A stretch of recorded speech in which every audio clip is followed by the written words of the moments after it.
KineMaster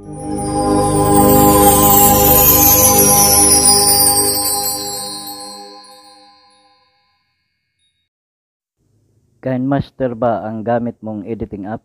Hindi mo ba alam kung paano tatanggalin ang logo ng KineMaster na nasa gilid? Yan ang ituturo ko sa inyo mga kabisdak.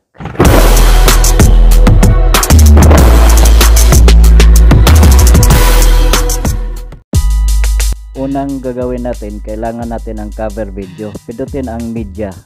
Tapos dito sa image asset. Yan, pindutin natin mga kabisdak.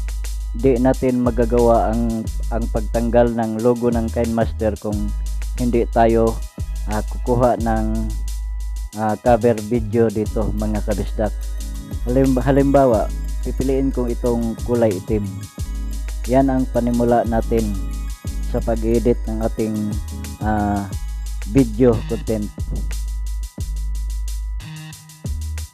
I-drag lang natin pa kanan mga kabisdak. Kung ilang minutes yung video content nyo, yan din yung sukat nya.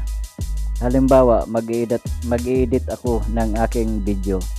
Pindutin natin itong layer. Tapos yung pindutin natin yung media. Maghahanap ako ng aking video na aking i-edit. Sample ito mga kabistak para masundan nyo ako. Halimbawa ito. Dahil mahaba ito, puputulin ko ito. Ika-cut natin yan para mabilis lang tayo.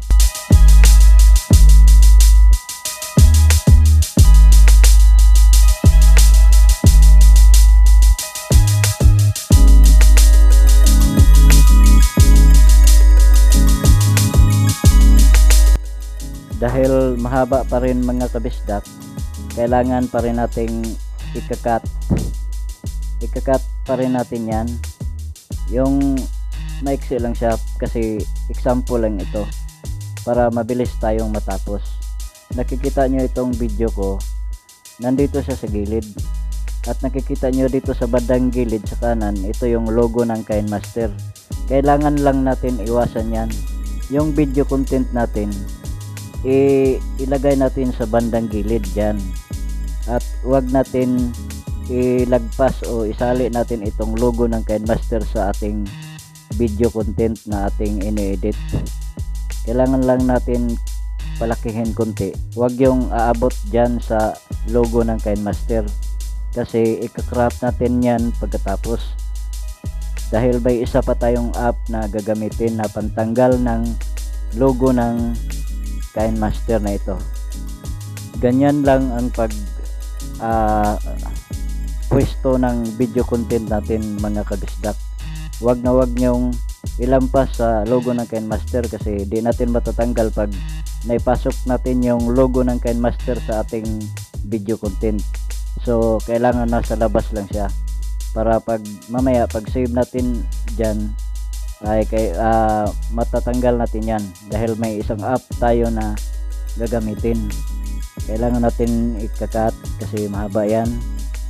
Pagkatapos nyan, pwede na natin siyang i-save mga kabisdak. Pagkatapos nating mai-save yan, pupunta tayo ng Play Store kasi may ida-download tayong isang application na pang-crop sa video natin para matanggal yung logo ng KineMaster. So wait lang natin mag-save. Yan. Ayan, tapos na siya. So pupunta tayo ng Play Store.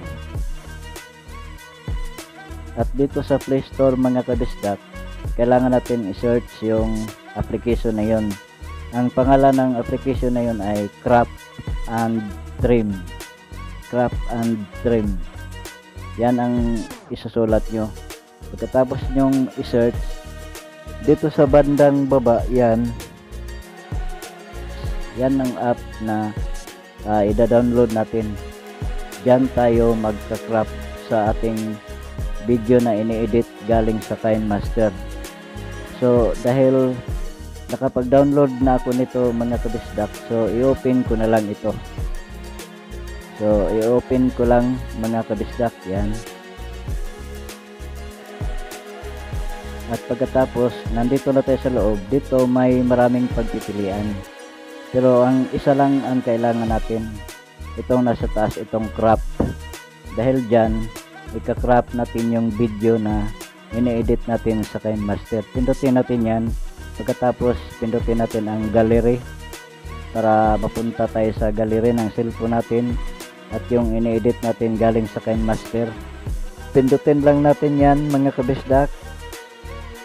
Pagkatapos dito natin ika-crop yung video natin mga kabisdak, kung saan hindi natin isali yung logo ng KineMaster. Yan ang logo ng KineMaster, at dito sa kabila yung video content natin. Itong guhit na rectangle, yan ilagay lang natin dyan sa loob yung video content natin para mahiwalay siya sa logo ng KineMaster. Tingnan nyo mga kabisdak, nawala, hindi na nasali yung logo ng KineMaster kasi nasa labas siya. Pagkatapos yung pag-crop natin, yung video lang natin ang kinukuha niya. Dahil dyan matatanggal natin yung logo ng KineMaster.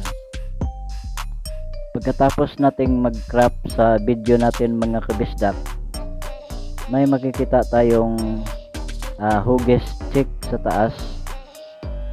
Yan o, yan pindutin natin yung hugis check. Pindutin natin yan mga kabisdak, at mag-process siya. Pagkatapos niyang mag-process, i-check ulit natin dyan sa bandang gilid. Pindutin natin yung check, at yan na-save na natin sa ating gallery mga kabisdak. So punta tayo ng gallery, kukunin natin yung kinakrop natin na video. Pagkatapos titingnan natin kung natanggal na ba yung logo ng KineMaster. At yan mga kabisdak, nawala na yung logo ng KineMaster. So ganyan lang ang pagtanggal ng logo ng KineMaster mga kabisdak. At sana'y nasundan nyo ako. Huwag kalimutan mag-like, comment at mag-subscribe. Maraming salamat mga kabisdak.